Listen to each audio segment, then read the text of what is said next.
Welcome back to another episode of the Patient No Longer podcast. I am excited to be joined by a returning guest to the podcast, and that is Jorge Torres. Hello, Jorge. How you doing, Ryan? Thanks for having me here again. And having you back. And if you haven't listened to his first episode, it was one of the most listened to that we had. Jorge is a culture architect and managing partner at JIT Associates, Addval Consulting. He's all about improving the human experience and operations performance in people-intensive industries such as healthcare, maybe. He's got a new book out. It's Performance Habit, Drive Your Team to Thrive in the Fifth Revolution. So I'm just going to start right there, Jorge. What is the Fifth Revolution? That is a term that I got exposed to maybe 3 years ago, and during a philosophy class, and I really got hooked into it because, to talk about the Fifth Revolution, I gotta first talk about the first 4 revolutions. The thing is, before the first revolution, or let me say, the first revolution was the steam mechanization, 1784. The second one was mass production with electricity and combustion engine. The third one many of us lived, which is electronic systems, computers. We're living right now the 4th revolution. It's called cyber physical. Some are calling it like transhumanism. And during these 230 years of revolutions, something very drastic has happened with human beings. Because before the first revolution, just imagine how was life before all these technology revolutions. There was a strong sense of belonging in family, communities. There was a strong sense of purpose. Maybe intuitively, people knew why, the purpose of life. There was time for work, time for food, time for God, time for family, time for fun. And there were expected outcomes throughout the year. Time to prepare, time to sow, time to wait, time to harvest, and time to enjoy the fruits of the work. And everything was in a sense of relevance. What I do is relevant, and I depend on you, and you depend on me, community-based. So think about when this revolution started, and you pull these people out of their towns into big cities, inside a plant, to pull a lever all day long. We broke that sense of purpose, that sense of relevance. So during these 200 and something years, human beings have lost the sense of what being a human is. That's when you look at numbers, that's where depression, alcoholism, drug addiction stuff. And we've been losing, during these 330 years, everything became a transaction. As a matter of fact, HR, the term, means that just like buying water, napkins, I can buy your time. It's fully transactional. So we moved from a we environment, teamwork, to the extreme of the I want, I need, I demand, iPhone, iPad. So in a way, society is kind of lost. But there's philosophers, psychologists, theologists that believe that the pendulum moved from one side to another one and is starting to come back. Because you can see that with people, these newer generations do not get motivated with the way other generations got motivated. They're looking for more purpose-driven ventures. Like if they hear of a stray dog that is lost in the street, they do a GoFundMe campaign to save that dog. And it has thousands of dollars overnight. Correct. Right? Or more. So these generations are like eager to. So the fifth revolution is going to be called humanistic, not humanism. Humanism is been happening since 1700s, which is replacing God with the human. Humanistic is going back to basics. And those organizations that can make the transition from transaction to relation will be the ones that will survive. So that's, in a nutshell, what fifth revolution is about. Humanistic revolution, and I think that's so profound. It's something you just don't hear much about. And the other thing that you clearly illustrated with the pendulum analogy is that, this is going to swing back, or we're going to have to help swing it back. One of the things that I always like about you in previous interviews, and we've actually co-presented a few times together in the past as well, but you talk about how you're anti-common sense. And so tell me about that, sort of in the vein of, there is people that are addicted. You said the third revolution's computers. We're addicted to our screens. We've got to have our phones everywhere. This transhumanism sounds as scary as it probably is. And then you've got people saying, well, everybody's doing it. So talk to me about why you say I'm anti-common sense. What I'm trying to say with anti-common sense is common sense does not exist per se by itself. People need to be exposed to the same information, so then commonly known that that thing happens. So, for example, if I tell you a red car, okay, my red might be completely different than you. My car might be completely different, because in communication, think about it. I have an idea, an image, an idea in my head. I translate that into words. I transmit the words. You get those words and make an image out of those words. Most likely my image and your image the first time is going to be completely different. So it's going back and forth until we have the same sense. Red car, Ferrari. So once you and I have the same image, then it's kind of common sense. It's common sense that if you touch that, you're going to get burned. Yeah, but you had to get burned once to learn that. Right. So it's common sense exists when everyone was exposed to that same information. If not, it's not common sense. So with what I do with especially nurses coming out of school is do not judge people. Do not complain that the patient is screaming at you, because you don't know what that person has gone through in their 80 years of life. So if you were able to see every single that person went through in their life, you might have a completely different perspective. So for me, it's being mindful that common sense really does not exist. It's easier for you not to judge people. I think a great example I could share, Jorge, about different perspectives is when my 2-year-old thinks that my meal is his, which he says mine's, and in his mind, that is his meal, and I would disagree. But what I think is so interesting, what you're talking about is sort of an underlying issue that can really pervade organizations. And you have a lot of different people, whether it's nurses versus physicians versus security guards versus administration. You've got these different people who sort of take on this perspective, whether it's individual or whether it's a small group of people against the other. It's sort of an us and them. And you talk about overcoming this in sense of a culture. And you call yourself, as I introduced at the beginning, a culture architect.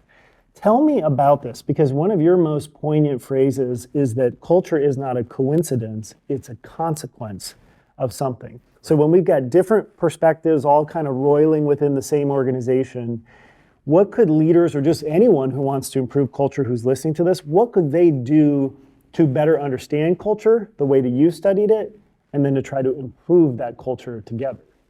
Well, culture, the root of the word comes from the Greek kolier, which means cultivate.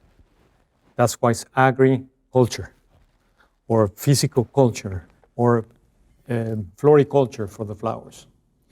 So culture, to cultivate, it's a process to get something. So when you ask the question, what is culture? Many people, and that's something when I was a kid, I just couldn't really grasp, because people would tell me, look at the Japanese culture, the American culture, as if culture was part of your DNA. But since I've been exposed, and I've been on a plane since I have memory, I've been exposed to many different cultures, I was able to see that people can behave differently. The same people can behave differently depending on the environment. And that's where my culture architecture started. Since I was a kid, challenging the status quo by saying, no, it's not about where you live or where you're from or what's your nationality. It has to do about something different. And best way for me to describe this, because for example, I could show you a picture of South Korea versus North Korea. How come? Same language, it was the same country. Same peninsula. Same peninsula. It got divided, And now the South is a powerhouse and in the North they're starving. Or Venezuela. I was able to work in Venezuela before Chavez, and it was one of the best, if not the best country in Latin America, and it took them 3 or 4 years to ruin it. Why? Best way for me to describe what is culture or how you can generate certain culture. Imagine that I take you and another group of guys into a soccer stadium. I split you 11-11, I give you the uniforms because we're gonna play soccer. But right before we start the game, I tell the teams, from now on you can grab the ball with your hands. You can hit your opponent, there are no fouls. Every score is 10 points. Would it be the same sport? No. But why? Because it's the same players, same stadium, same everything. What did we change? The rules of the game. Right. The rules of the game is what with time creates a completely different outcome. When Venezuela changed power, a few years later, the outcome completely different, or Northern South Korea. The rules were completely different. So as a culture architect, for example, one of my clients, low-cost airline in Latin America, we want to have a culture of safety. Okay, tell me, what is culture of safety? We want everyone to think about safety. No, that is not observable. Give me behaviors. Okay, I want to make sure that the plane doesn't leave if it's not signed by maintenance. Okay, that's an observable behavior. I'm not gonna, if I see something on the floor, I pick it up. That's a behavior. So we go and say, okay, tell me, you want a culture of safety, of efficiency, and of attitude. Okay, so we define those behaviors that are observable, so we can monitor and we can track it, and then we can reinforce it. Because, for example, and this is something that I have on the book, is when I was a kid, I would see in Tijuana a Mexican or Central American behaving really bad. But as soon as this person crossed the border to San Diego, became a perfect citizen. Or an American perfect citizen in San Diego crossing to Tijuana and becoming a mess. It works both ways. Correct. Because here, and you might say, well, but in Tijuana you also have rules. Yeah, but if I cross a red light, nothing happens. But if I cross a red light in San Diego, there might be a consequence. Yeah. So it's not only the rules, but the reinforcements and enforcement mechanisms to make sure that those rules happen. So just, and it was a long answer to a quick question, is if I was the CEO of an organization and I want to have or redefine a specific culture, I need to think about what are the rules of the game, how I envision my people behaving. I put that on paper, and then I make sure that the people on the floor, the supervisors, are trained, and those are the ones enforcing those behaviors, and that's how you generate that culture. You might not know that 60-70% of employees at Disney parks are not Disney employees, are temps. But they behave like Disney employees. Why? Because they have such a good enforcement mechanism, which are the supervisors that are constantly enforcing to every single employee on the floor behaving the way they should behave. And those people can plug right into that Disney way. And that's something you've studied intensely. In fact, in the last podcast appearance you made, I loved your example of, an automotive plant in Mexico following the Japanese system and watching those people come in and learn that they hadn't learned before. It's not part of their country, and then performing completely differently. And I like the way that you take the vantage point of the CEO. And I think everyone can kind of take a leader perspective, whether you're listening as a CEO or not, that you need to demonstrate those observable behaviors. Too often we fall into the mission, vision, values trap. I want to ask you about that next, because we think, well, of course we've set the rules. We have these 5, values that we do, and so often those can just sort of be empty attributes versus actual observable behaviors. What is your advice, especially in 2023, when people are taking stock of those things? We're coming out of COVID and saying, who are we? What do we stand for? What are our values? What would you tell to anyone in an organization who wants to improve and take on that perspective of observable behaviors? Well, it's got to start with revisiting the purpose. Because vision, or let me put it this way, a mission is what we do. A vision is what we want to achieve. Purpose is why we exist. What would happen to this country or to my community if we did not exist? Having that why clear allows you to also verify that the values are aligned to that purpose. And below each one of those values, you got to have observable behaviors. And why I say observable? Because if you cannot observe that, how can you measure? Right. Because what you don't measure, you don't track. What you don't track, you don't control. What you don't control, you don't improve. So if you want to improve your culture, you need to start by measuring what? Behaviors. So the only way, as a culture architect, yes, I might just stop at the design. It's like an architect that they design the blueprints, and the actual construction of the building starts when you have those behaviors being enforced and reinforced on the floor. I think that's so powerful. I want to get to the worker level of this and just anybody that's on the ground floor. Let's take a break from healthcare and organization. I have a new feature that you don't really know about, and that's the point, and that is called the speed round. Okay. So you don't have prior experience with this part of the podcast, Jorge. But I trust you. Don't worry, they're low. Well, we'll see what kind of questions they are, but they're to help illuminate you as a person. Okay, that's fine. So I'll jump right in. Coke or Pepsi? Neither. Okay. What Water. Water. Okay. Healthy answer. Fiction or nonfiction? Nonfiction. Nonfiction. Okay. Morning person or night owl? Morning. Morning person. Okay. I'm not surprised by that. Favorite TV show of all time? Oh my God. This one tends to stump people, I think.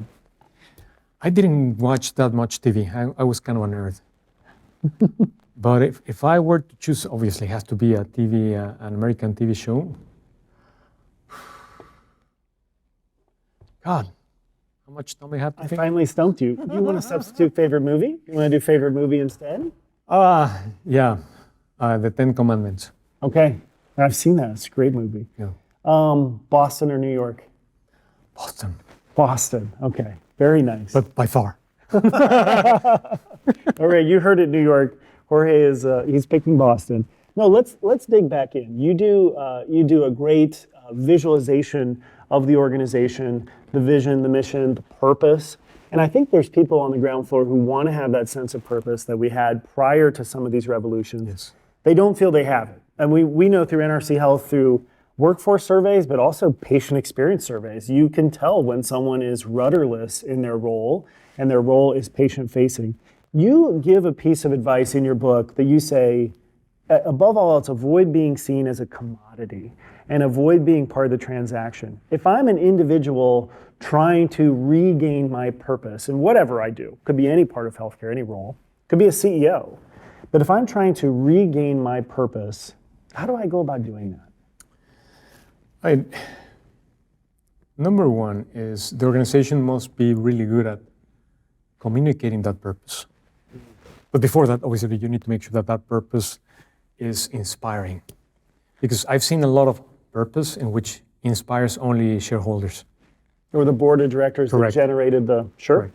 So just to give an example, I mean, when you look at Disney, and just to say, their purpose is to create happiness. So that purpose is really easily relatable when I'm on the floor. Even if I'm a janitor in Disney at park, in Disney in a park, I know that by doing my job, I'm helping create happiness. Let me give you another example. Imagine a baggage handler in Colombia, in a Colombian airport. Okay, that this baggage handler is at the rain. How can I feel that this tough job is making a difference? Well, we told these guys, look, this airline, if this airline did not exist, 8 million Colombian people could not fly.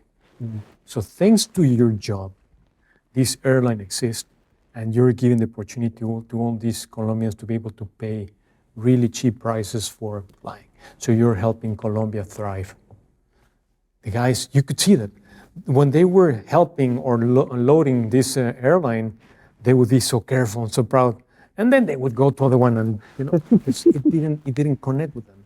Right. So it's to make that engagement or to facilitate your employees engage, you need to be purposeful at defining and communicating that purpose. And the beauty of healthcare is that out of all the industries that I worked in all these countries, this is the most purposeful driven, if you will, because this is the only industry in which I have personally worked, and you have the opportunity of touching so many lives for the rest of their lives. So in the case of healthcare, it's really easy to relate to the relevance of your job, to what, if you do your job correctly, look at the consequence. A janitor in Mount Sinai, we tell him, thanks for your good work, there's no bacteria. No bacteria is no infection. No infection, there's no people dying. So they're not gonna close the hospital. So that relevance, plus the purpose, plus that communication is gonna make it much, much easier. If you don't have that, it's harder, but still, you gotta challenge people and say, hey, when you die, what are the last thoughts you want to have? What was the purpose of your life? And many people do not think about it. When the sad part of it is that the only thing certain in life is that we all are going to die. It's not if. And we don't think and we don't prepare for it. And there's such an interesting reflexiveness of that really deep question. I mean, everyone listening, I think now is your time to start thinking about that, right? And you actually framed that originally as an organizational question. What would happen if we stopped existing, as part of your mission, vision, answer? And I think that it can work at the individual level, but that also demonstrates that individuals are in this together with an organization. And I really like your answer that people can reinstill their sense of purpose. It seems like everybody in healthcare at one point felt that calling to come to healthcare, or felt that instant connection. Maybe we've lost it in the last couple of years, which would be excusable, but we need to reignite it.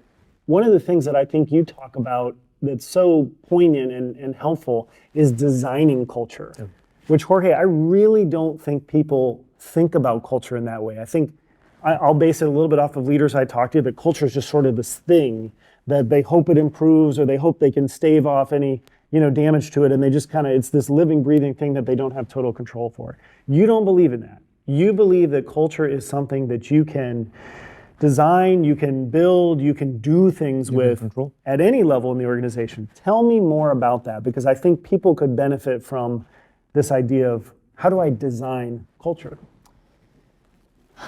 You're going to start by asking, what is it that I want? Where is it that as an organization we need to move towards? And what is the type of people or behaviors to make it happen?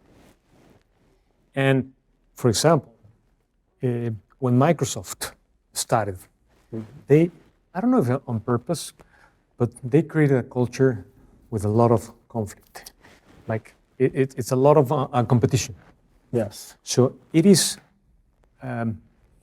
approved, it is accepted that you can backstab someone back. And again, I'm talking about stories that I've heard. Of course. But that's something that you, on purpose, wanted your teams to be against each other. Right. Or you have some other organization that is like, no, we want communication. You design the organization to be like kind of an entrepreneur. Entrepreneurs or all these organizations sometimes have this idea, and their culture comes as a consequence of that founder's vision or that founder's personality. And the culture reflects that founder's personality. When that founder dies, or when that founder sells the company, that's when everything goes astray, because those behaviors that were not written were copied from the founder. Right. So yes, culture, as I said, is the word itself means like cultivate. So if you just put a seed on the ground, it's gonna grow with a random shape. But what do the vine, in the vineyard, for example, you put the seed, but you put these guides, and the plant starts growing and following those guides, and you get the shape that you want. But you had to know what is the shape of the plant. Some people in some gardens, they do like an arch or like a circle, and the plant takes the shape of the guide. That is exactly what we do to design it. So if I'm a CEO and I know that I must change my culture, I gotta start by defining in my mind, and then in paper, is it gonna be a round, a square, a triangle, and obviously it's just an analogy, but it's, do I want a culture of inclusivity? Do I want a culture of efficiency? Do I want a culture? And then clearly, and going back to the same answer I already gave you, which is think about observable behaviors. Because if you cannot observe them, you cannot truly make sure that people are behaving the way they should behave. Well, the seed analogy brings it sort of perfectly full circle to your original answer about culture, agriculture, which, as someone in Nebraska, I greatly appreciate the analogy. It's got me thinking about the cornfields back home. But I think that's a really important point. We are not, as leaders or anyone in the organization, it just doesn't seem like we look at it with that intentionality, that we can plant seeds, that we can design some of these things to come to fruition. Or when we try to do it, we don't give ourselves enough time or devote enough energy, and we think we can turn and change the culture at will. And you know, that's not true. Culture is not something that you can just turn on a dime based on what you want it to be. Correct. Culture, generally, you see that, it's an HR stuff. Culture should be under the COO. Because culture is a consequence of a good execution. Now, the COO is going to follow and execute based on the CEO's vision of where we're heading. But culture should be part of the COO's job performance metrics to say, you must ensure that you keep executing this way so culture remains. Example, we're doubling the size from 3 locations to 30 locations. Right. Who's going to make sure that the other 27 locations have the same culture? Or worse, even worse, if you grow by acquisition. Because if you grow organically, it's a little bit easier because you already have the templates and you go on, these are the processes, and the core can kind of remain the same. And new people come in and say, they don't know the before and after. They just know, okay, this is the way people behave. They just behave like that. Mm-hmm. So from a culture perspective, it's better if you grow organically. But typically speaking, from a business standpoint, it takes a lot of time. Yeah. So most organizations, they grow by acquisition. That's when you have a challenge because you have culture A, culture B, culture C, culture D. And how do you make that transition? Because these people are used to this way of behaving. Now you're telling me to go to this way of behaving, and that's what it takes a lot of time. So even if as a CEO, I decide this is the culture that I want, then the question is, okay, how many locations, how many people I'm going to have to change from A to B? And as you said it, if it's a small team, it's going to be easier than if it's a really large team. Just as moving a small boat, you can do with the hand. To move a transatlantic, you need a lot of force. So that's where you get into the physics of change.